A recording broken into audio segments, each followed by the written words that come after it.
Even the shareholders have started crying.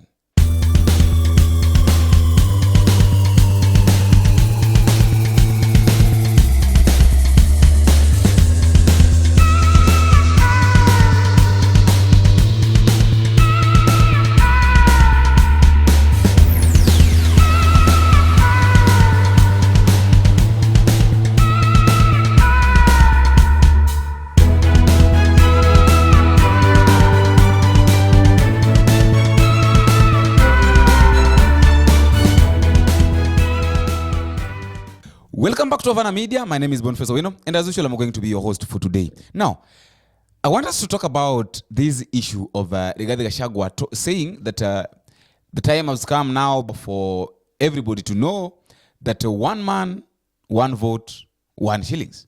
Listen to him. For the avoidance of doubt, it's good that I put it clearly today during the day. In matters revenue sharing, Rigathi Gachagua, Deputy President of the Republic of Kenya, is a believer and a proponent of one man, one vote, one shilling. Resources are about people. The whole issue of resources is about people. The more you are, the more taxes you pay. And it goes without saying, the more taxes you pay, when it comes to sharing, you share more. And it's that way. And we have no apologies to make, because it cannot be a constituency like Roiro, ambaye iko na watu almost 800,000. Inapewa similar amount ya CDF with a constituency iko na watu 14,000. Is it fair? We want equality and equity. We want fairness in sharing of revenue. And we'll be pushing that agenda. Not because we come from a region that has a high population. No. Because it's the right thing to do. It is fairness. Let's be fair. And resources are about people. So that will be pushing that agenda. I agree on equalization fund. We do have some areas in this region, like Mbere, like Atwanyaga in Thika, like Kieni in Nyeri, like Deya in Kiambu, that literally are semi-arid, and they have been forgotten. That is something we must work on.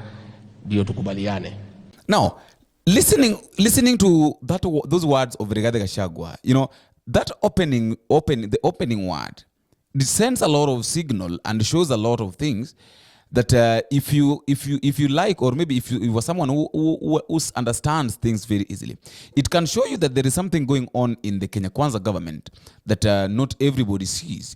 For the avoidance of doubt, it's good that I put it clearly today.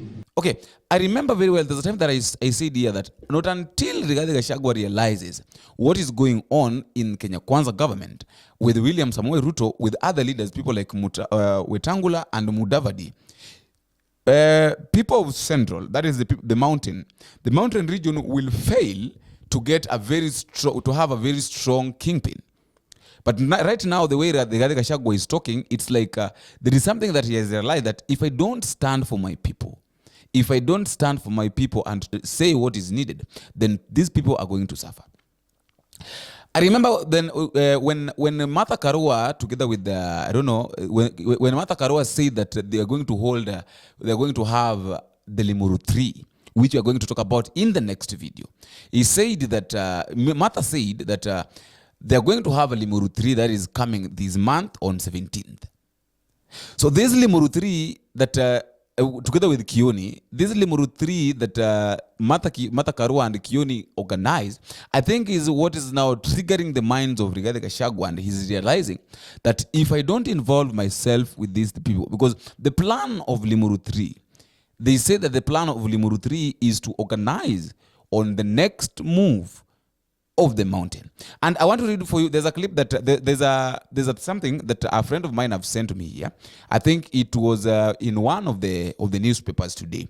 This is what it says, and this guy has told me that I can try to explain to them what this thing means and why it has been gazetted. This is what the statement says.